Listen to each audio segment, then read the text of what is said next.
Bonjour à tous. Après la diffusion de la dernière vidéo où Gaëtan énumérait les différentes natures d'interaction que l'humain peut avoir sur le chien pour modifier ses comportements, de nombreux retours nous ont permis de voir que cette notion n'était pas si évidente à intégrer pour ceux qui ne sont pas habitués à ce jargon de l'éducation canine. Cette vidéo a donc pour but de mettre à plat ces grands principes pour vous faire comprendre les différentes possibilités, mais aussi le rôle d'un éducateur canin compétent et quelques principes du centre canin Gaëtan Dupré. L'éducation d'un chien consiste en partie à lui donner les bons comportements, du moins ceux nécessaires pour votre bon fonctionnement. Afin d'y arriver, vous allez devoir renforcer certains comportements, mais en faire disparaître d'autres. Voici donc les deux types d'actions pour modifier les comportements proposés par votre chien pour vivre en harmonie avec lui. Il y a d'abord le renforcement. On cherche à augmenter la fréquence d'apparition d'un comportement désiré, que nous devons parfois même créer, car c'est un comportement dont on voudrait qu'il se réalise fréquemment.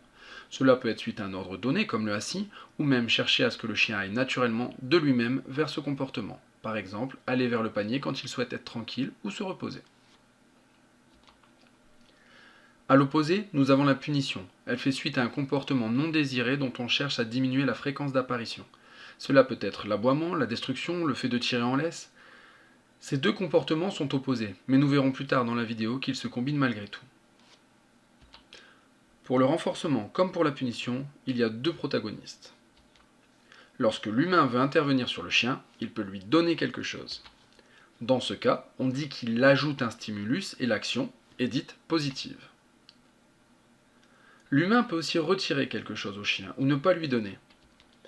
Il retire donc un stimulus, on dit que l'action est négative.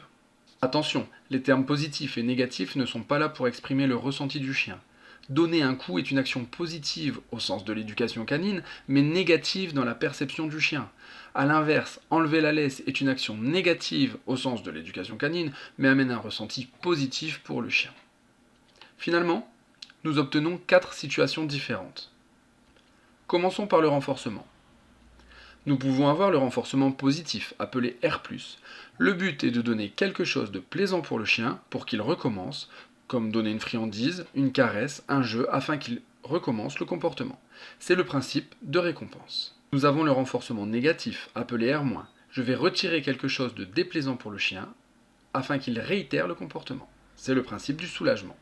Par exemple, si j'appuie sur le chien pour le contraindre à se coucher, je vais relâcher la pression une fois qu'il est couché. De même, pour faire cesser un comportement, il y a la punition positive, P+.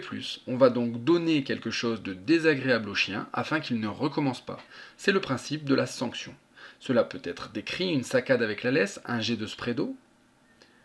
Pour finir, nous avons la punition négative, c'est-à-dire que l'on retire ou qu'on ne donne pas quelque chose de plaisant afin qu'il cesse une action non désirée. C'est le principe de la privation.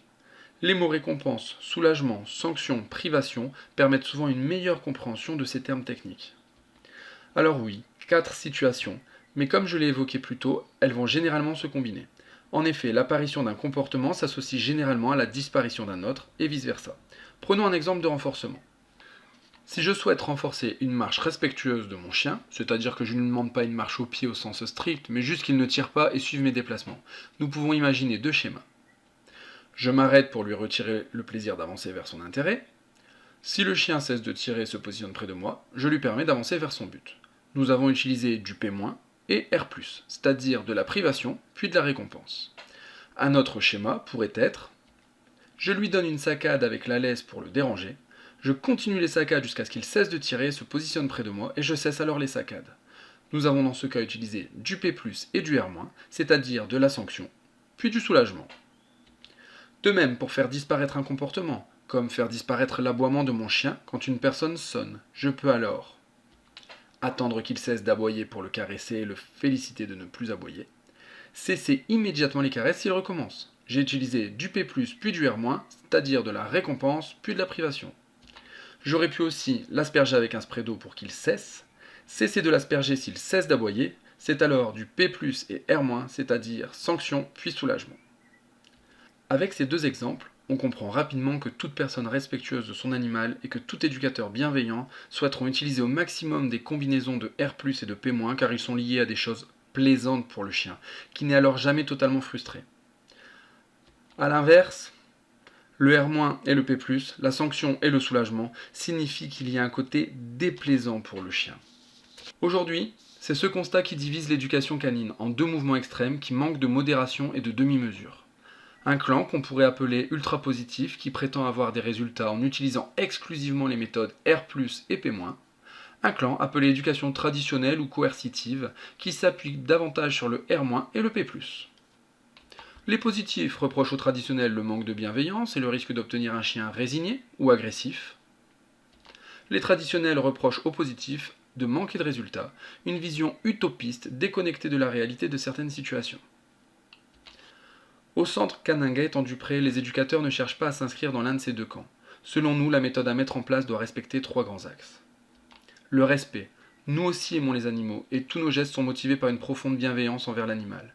Nous sommes donc là en tant qu'experts pour vous aider à les comprendre, vous expliquer aussi les comportements innés, parfois prédisposés à la race, au sexe, au mode de vie, à ce que nous appelons l'éthologie. Le respect de ces éléments nécessite une approche personnalisée pour chaque chien afin d'être efficace. Mais cela serait mentir de dire qu'il est possible de changer les choses dans toutes les situations en restant uniquement sur cet axe. Nous devons aussi prendre en compte l'urgence. Nous ne vous conseillerons pas les mêmes outils, méthodes pour mettre en place un coucher que pour gérer le cas d'un chien de 60 kg qui ne respecte pas du tout la laisse, ou d'un chien qui perturbe le voisinage par des aboiements incessants, ou même un chien qui réagit surhumain et qui pourrait mordre ou a déjà mordu. Le dernier point, et peut-être le plus important, concerne la sensibilité. La sensibilité du chien tout d'abord, car certains chiens, quelle que soit leur taille, peuvent être sensibles et un simple nom peut avoir un gros impact sur eux. A l'inverse, d'autres chiens ont un seuil très élevé, peuvent paraître plus têtus et tolèrent mieux la contrainte, la privation. C'est à prendre en compte, à la fois pour être efficace, mais aussi pour ne pas se mettre en danger, ni mettre en danger les autres en dépassant involontairement le seuil d'acceptation du chien. Mais il y a aussi la sensibilité du maître que nous prenons en compte. Tous les humains ont une personnalité différente. Certains seront incapables de sanctionner de par leur personnalité, d'autres sont incapables de récompenser avec une voix enjouée un bon comportement. Se forcer à aller dans une méthode qui ne vous correspond pas, c'est s'exposer à l'échec et à être contre-productif. Les éducateurs du centre canin Gaëtan-Dupré sont là pour vous aider à comprendre où se recoupent ces trois cercles. Propre à chaque duo maître-chien, à chaque maître, à chaque chien, afin de mettre en place une méthode adaptée pour chaque situation. Alors n'attendez pas qu'il soit trop tard pour mieux comprendre comment avancer dans votre relation. Kitchen floor, it seems like you can't take no more.